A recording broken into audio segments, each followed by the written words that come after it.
Okay, so who's excited for Godzilla King of the Monsters to come out on the 31st of this month? I certainly am. I loved the 2014 movie, and Japan's reboot Shin Gojira was great, and the anime trilogy was a thing that happened. But this new movie looks to be made by a fan for the fans. And judging by this and the 2014 movie, it really seems like Hollywood learned from its mistake back in 1998 when they first tried to make their own version of the world's most famous monster, and that failed miserably. Long live the king. But what if I told you that they sort of already learned their lesson back in 1998? Kind of. At least learned enough to know they done goofed. Well, after seeing what a colossal failure the movie's attempt was, there was a cartoon show that was aired from 1998 to 2000 that served as a sequel to this monstrosity, simply titled Godzilla the Series, and it was actually pretty alright. Yeah, I'm not kidding here, this show, based on such a horrible attempt at a Godzilla movie, was decent. I'm just as confused as you are, to be honest. The series starts off right after the events of the movie, and the main character of that film, Nick Totopoulos, discovers an egg that hatches and a new baby monster emerges. But instead of trying to eat Nick like the others did in the movie, this one instead thinks Nick is his father, much like a baby bird will think the first thing it sees after hatching is its mama. It's kinda cute, actually. But because of this, the monster forms a bond with Nick and follows him around, protecting him from all other monsters and various threats to humanity that have all of a sudden popped up out of nowhere. Though before going on, I feel I need to talk about the Anguirus in the room and mention that, well, this monster is not really Godzilla. Nor is this one. And no, this isn't some fanboy rage where I refuse to accept that something I don't like is canon or doesn't exist. I save that for Star Wars. The animated film never happened and was never released in theaters. The amazing Clone Wars TV show started on Cartoon Network, and this travesty doesn't exist. After all these years, my most trusted of assassins has finally failed. But back on topic, when this movie came out, Toho Studios, the company who created Godzilla, relaunched the franchise with several new movies between 1999 and 2004. I don't know if the 1998 movie is the reason why, but personally I think Toho may have brought their King of the Monsters back into the limelight to try and recover from the fan backlash that the 1998 American film received. I don't know if that's really the case, but that's what I think and I'm sticking to it. Anyway, within one of these movies, it was declared that the monster in the 1998 film was not Godzilla, but just something else that attacked New York City.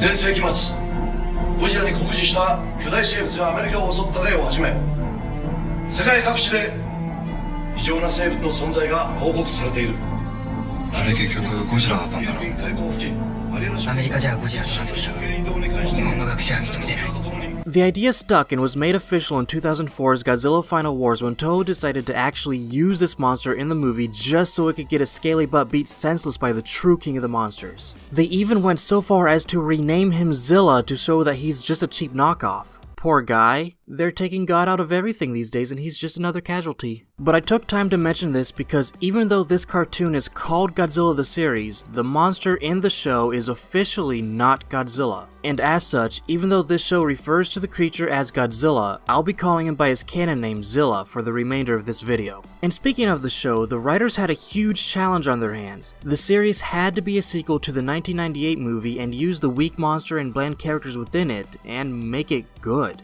So how'd they do this? By copying Scooby-Doo, of course. What's the matter, Van Gogh? Run out of subway cars to tag? Hey, if we're gonna be the world's #1 monster hunting team, we gotta have a mean-looking ride. Oh, time out, Scooby. I mean, at least they were self-aware, and they're not wrong. The series is a literal Monster of the Week type show with a cast of plucky young adults and their pet traveling the world and solving mysteries, just with the occasional giant monster fight sprinkled in between because that's always fun. And no, I'm not being sarcastic, I just always find monsters fighting each other to be very entertaining, and if you don't agree then I feel bad for you, not gonna lie. But they did more than just copy the Scooby-Doo formula and try to be good, to be fair. One of the things the writers did was to make the returning characters from the movie a lot more interesting, which isn't that hard since two of them, Elsie and Craven, were only in maybe one scene in the film, so they basically could do whatever they want with them, and they decided to ship them towards the end of the series. Huh.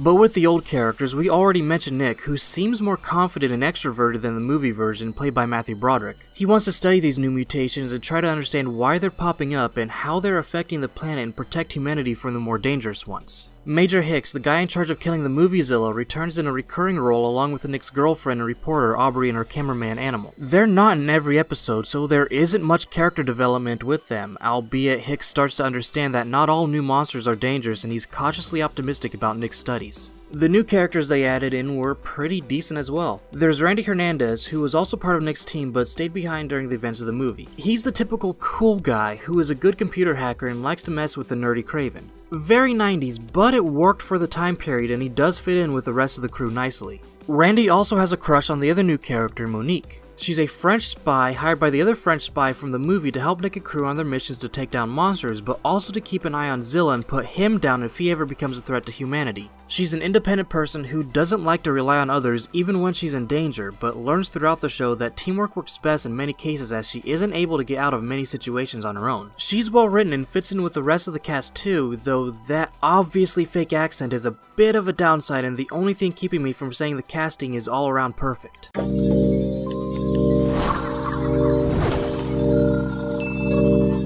At best, they're distracting. At worst, they're offensive. And perhaps you would not object to me taking a private tour.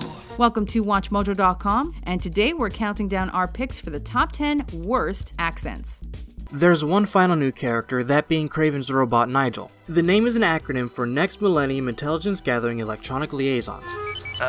Wouldn't that be Nigel? Nigel is voiced by the now legendary Tom Kenny, whose next role was also some strange yellow thing. Weird coincidence, but okay. The robot served as a literal punching bag for comedic relief. It was always destroyed in spectacular fashion in almost every episode, like what the writers of South Park did for Kenny, but more kid-friendly. This was an alright running gag, though if you marathon the whole series like I did to research for this video, it gets a bit dull. But when it's not getting torn to shreds by Zilla or some other monster, it is constantly being hacked by Randy to say some wacky and funny things. Hello, sailors. New in town? Do I hear $20 for a giant scorpion? Well, Preliminary bioscans inconclusive. you know why? 'Cause it's hotter than a stolen tamale out here. We're in Texas. He needs to blend. Wow, that doesn't age well at all. I'm starting to see why the monsters kept destroying him.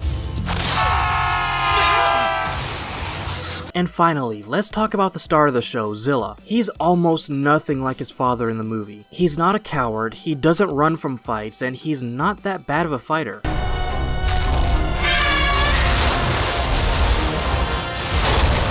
Just not as good of a fighter as Godzilla. But they did the best they could with the material given, and they did a good job with it. This Zilla, while nowhere nearly as worthy of the title King of the Monsters as Godzilla, was still pretty cool. One thing I liked about him is that he has some form of Godzilla's traditional atomic ray, which is something that was taken out in the 1998 movie. His personality was friendly and lovable towards his allies, and he protected them whenever a threat is nearby. He's kind of like a dog in that way. I just want to pet him and tell him he's such a good boy. I mean, just look at him. He's so cute. I want one. You are a sad, strange little man, and you have my pity. Okay, so the characters are good, but how is the show as a whole? Honestly, despite what it's based on, it's actually kind of good. Not great though. There is one problem with it, which is also a problem with most shows with a similar format. It's repetitive. It's the same basic concept with most episodes. The team, who calls themselves Heat, goes to an exotic location, sees a monster, Zilla fights that monster and either loses or gets mortally wounded, and the team has to find some way to either defeat the monster themselves or heal Zilla to fight again, where he learns his mistakes from the previous fight and saves the day. And it's like that, almost every single time. That being said, it's only really noticeable and can get dull if you did what I did for this video and binge watch all 40 episodes. If you only watch a couple of episodes at a time every now and then, it's really only a non-issue as the writers did try and hide this repetition up and they did it very well. The key to changing things up lied with the villains in each episode. While monsters other than Zilla were in every episode, they weren't always the main threat. In many cases, humans played a more direct approach at either being the antagonists themselves or making the situation worse, and sometimes the monsters were only aggressive aggressive because of the actions of these people. The episode Dreadlock is the best example of this. The once peaceful and elusive Loch Ness monster is on a rampage and he'd investigate only to find that a scientist kidnapped her baby to sell it to the highest bidder, which leads Zilla to team up with Nessie and attempt to rescue the monster. While the rest of the episode falls under the same old formula, the twist ending made it very memorable. The types of enemies in each episode were unique as well. Sometimes the monsters are just like Zilla and appeared because of some kind of radioactive or biochemical accident in the creature's natural habitat. Sometimes the monsters are directly created by humans for reasons unique to the creator. Sometimes the threat is an ancient alien race woken back up by hapless explorers. Or sometimes they're rednecks with rocket launchers. You're mine.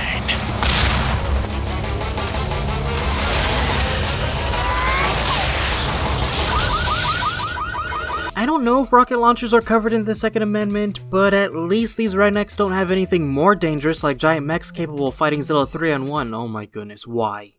Just why? Though in all honesty, as I was watching this series from start to finish, it just seemed to me that the writers for this cartoon were fans of the classic Godzilla series and wanted to attempt to fix the mistakes the 1998 movie made even while being confined in that movie's world. Something that comes to mind as an example would be an episode titled Competition where the team travels to Japan after hearing reports about people disappearing and the eventual appearance of a giant Yeti and spitting Cobra. Mama! Mama! It's Godzilla! Such an imagination, Yukio. What would Godzilla be doing in Japan? After a King Kong vs. Godzilla-esque showdown, the Yeti's fur melts to reveal it's a robot, a la Mechagodzilla's first appearance back in 1974. The robotic Yeti itself looks like a 90s version of Mechani-Kong, who appeared in Toho Studios' attempt at a King Kong movie. Huh. You know, you don't hear much about other countries making their own versions of American franchises now, do ya? Anyway, the references don't stop there, as it turns out the Yeti was created by Dr. Ifukube, which is a subtle nod to the man who composed most of the music in the classic Godzilla series. And lastly, the final showdown between Zilla and the Cobra is a massive battle in Tokyo, which is a very nice climax to this episode. But the references didn't stop there either. What if I told you the show's magnum opus was a 3-part homage to the 1968 classic Destroy All Monsters? To those unaware, that movie is one of Toho's most popular old-school Godzilla movies. Its story featured an alien race controlling several monsters who escaped an island prison and commanded them to destroy all of humanity. It's far from perfect. It had many problems telling the human side of the story, but its climax featured an epic showdown pitting 10 of Earth's monsters against Godzilla's most popular enemy, the planet-destroying King Ghidorah, who some will recognize as the main antagonist in the 2019 movie. Back to the show, there was a 3-part miniseries called Monster War, and it had a very similar basic concept to Destroy All Monsters, but changed enough of it to make it its own thing. The basic plot remains fairly the same as the old movie, with all the creatures Zilla fought up to this point were secretly captured and brought to Monster Island by the military, who themselves are being controlled by aliens from a previous episode. Nick and the team investigate to find that on top of this, the aliens discover the corpse of Zilla's father, now being revived and roboticized. That's right. This miniseries brought back the 1998 Zilla and turned him into a cyborg zombie, complete with rocket launchers and the classic blue atomic ray that he should have had in the movie. The young Zilla, confused as I'm sure anyone would be, ends up ditching Nick and the team to be with his robo-zombie daddy and is then controlled by the aliens. Monsterless, the team finds the raid to Monster Island and disrupts the aliens' control over Earth's mutations, who then rebel against their oppressors. The miniseries ends with a very satisfying battle between the two Zillas and the military deciding that they will keep Monster Island operational in order to study any other mutations that Nick and Heat discovers instead of outright killing them. But overall, if you're a fan of Godzilla, I recommend checking the show out. Yes, it's a sequel to a bad Godzilla movie. Yes, the star of the show isn't technically Godzilla, but it feels like what a Godzilla cartoon should be like, and for me that's good enough. I don't recommend watching the series in one session, however, every once in a while if you're in the mood to see some giant monster battles but don't have time to watch an entire movie, then check out an episode or two every now and then. It's worth the time, and while it's a little dated, I think it's an underrated hidden gem in Godzilla's 60+ year history. But that's all I've got to say about the cartoon. Watch it when it gets the chance to let me know what you think.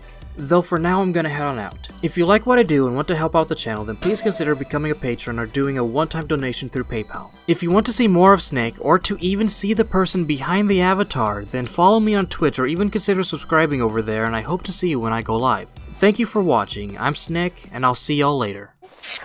Behold the noble pack of Mulu, traversing from Akron to Zizzlewulu. But soft, what light through yonder window breaks? It is the east, and Juliet is the sun. It's a beautiful day in the neighborhood. Can you say neighborhood?